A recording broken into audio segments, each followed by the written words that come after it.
What if we don't want just low risk for heart attack, but no risk?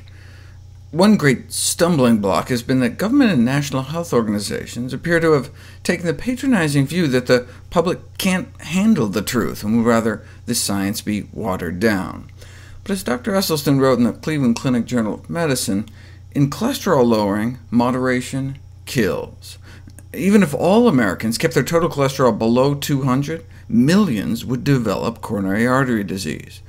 Strong evidence showed we need to keep our total cholesterol under 150 to stem America's epidemic of coronary artery disease, our #1 killer. What kind of evidence? Well, in many cultures, coronary artery disease is practically unheard of when the total serum cholesterol levels are under 150. And here in the US, in the famous Framingham Heart Study, few of those with levels under 150 developed heart disease, and none died of it. Here's data from the 26-year follow-up of the Framingham Heart Study, the cholesterol levels of people that get heart attacks, and the cholesterol levels of those that don't. Because we now know that 35% of heart attacks occur in people with total cholesterol levels between 150 and 200, a target level of only 200 guarantees that millions of U.S. citizens will perish of coronary disease. We cannot continue to have public and private organizations on the forefront of health leadership recommend to the public a dietary plan that guarantees that millions will perish from the very disease the guidelines were supposed to prevent. With its lack of fiber and antioxidants, its emphasis on animal protein, fat, and extreme free radical production, the U.S. diet is largely responsible for our bitter harvest of chronic diseases. If the coronary artery disease epidemic is seen as a raging fire, and cholesterol and fats are the fuels, the American Heart Association has merely recommended cutting the flow of fuel. The only tenable solution is to cut the fuel supply altogether, by reducing cholesterol levels to those proven to prevent coronary disease.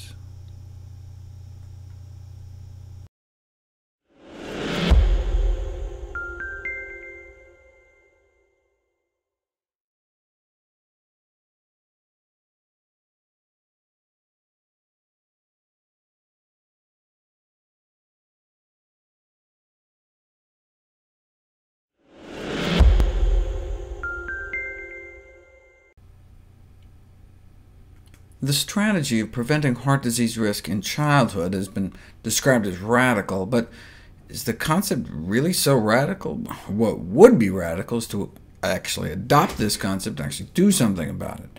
The alternative is to continue indefinitely to rely upon the late, incompletely effective, costly strategies for treating already established risk factors like high cholesterol levels that may have been causing progression of the disease their whole lives. A failure to diagnose and treat risk factors in youth may miss an opportunity to prevent the long-term consequences of heart disease, the leading cause of disability and death in the United States for both men and women.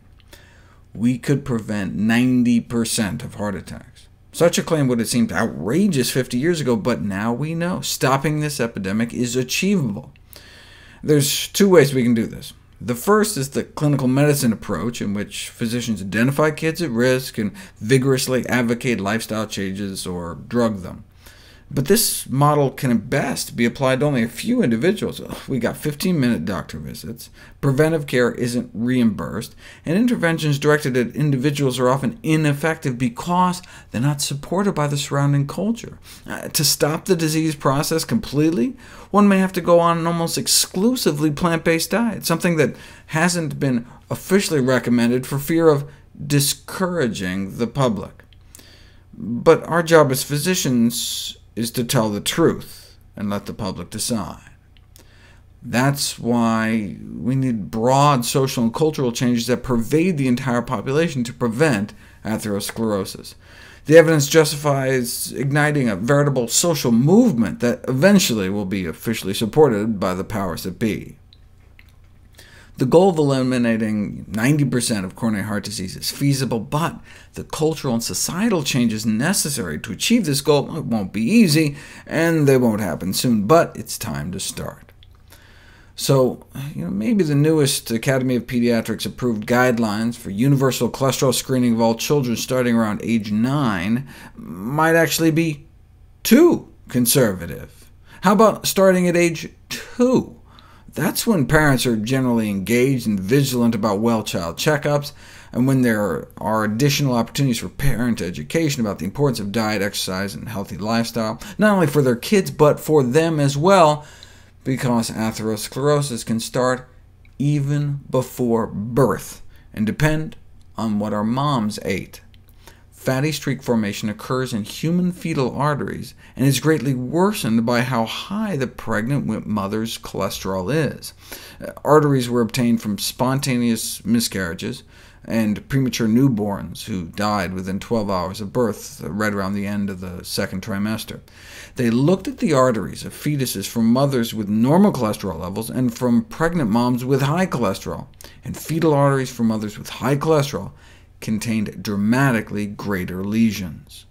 This suggests not only that heart disease may start much earlier than we previously assumed, but that it depends on maternal cholesterol levels.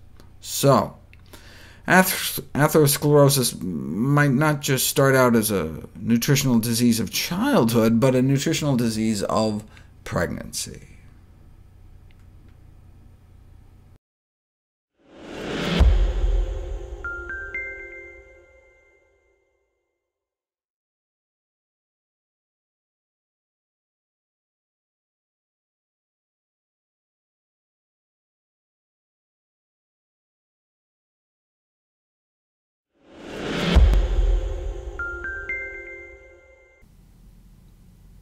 It was this landmark study, published in 1953, that radically changed our view about the development of heart disease forever. A series of 300 autopsies performed on U.S. battle casualties of the Korean War. Average age? 22. 22 years old, but 77% of their hearts had gross evidence, meaning visible to the eye evidence of coronary atherosclerosis, hardening of their arteries. Some of them had vessels that were clogged off 90% or more.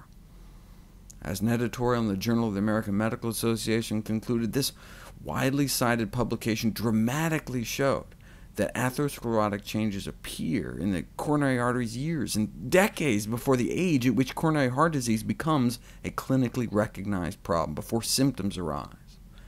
Follow-up studies on the hearts of thousands more soldiers over the subsequent years confirmed their results. How young does it go? Fatty streaks, the first stage of atherosclerosis, was found in the arteries of 100% of kids by age 10.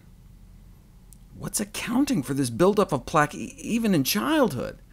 In the 80s, we got our first clue, the now famous Bogalusa heart study, looking at autopsies of those dying between the ages of 3 years old to age 26, and the #1 risk factor was cholesterol.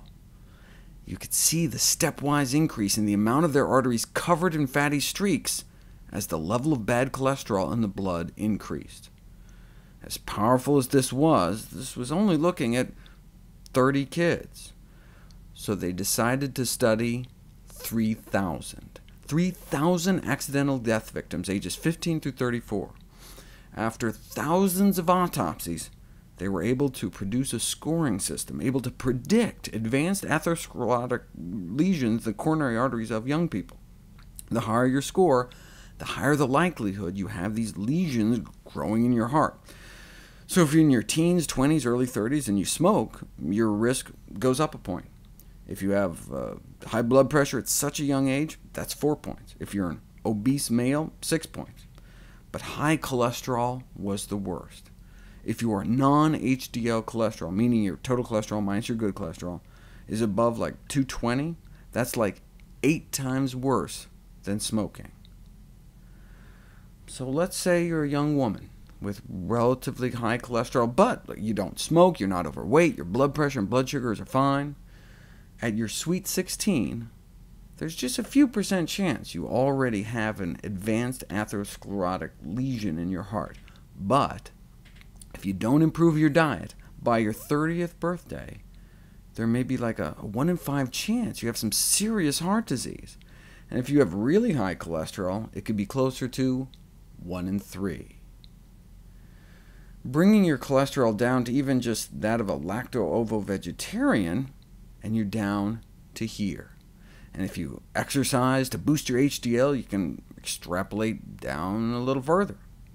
So what this shows us is that even in 15 to 19-year-olds, atherosclerosis has begun in a substantial number of individuals, and this observation suggests beginning primary prevention, at least by the late teenage years, to ameliorate every stage of atherosclerosis and to prevent a retard progression to more advanced lesions.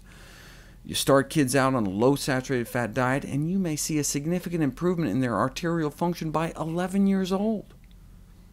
Exposure to high serum cholesterol, even in childhood, may accelerate the development of atherosclerosis. Consequently, the long-term prevention of atherosclerosis might be most effective when initiated early in life, as in 7 months of age. Atherosclerosis, hardening of the arteries, begins in childhood. Remember, by age 10, nearly all kids have fatty streaks, the first stage of the disease. Then the plaques start forming in our 20s, and get worse in our 30s, and then can start killing us off. In our hearts, it's a heart attack. In our brains, it's a stroke. In our extremities, it can mean gangrene. In our aorta, an aneurysm. If there is anyone watching this video that is older than 10 years of age, the choice likely isn't whether or not to eat healthy to prevent heart disease. It's whether or not you want to reverse the heart disease you already have. Ornish and Esselstyn proved you can reverse heart disease with a plant-based diet. But we don't have to wait until our first heart attack to reverse the clogging of our arteries.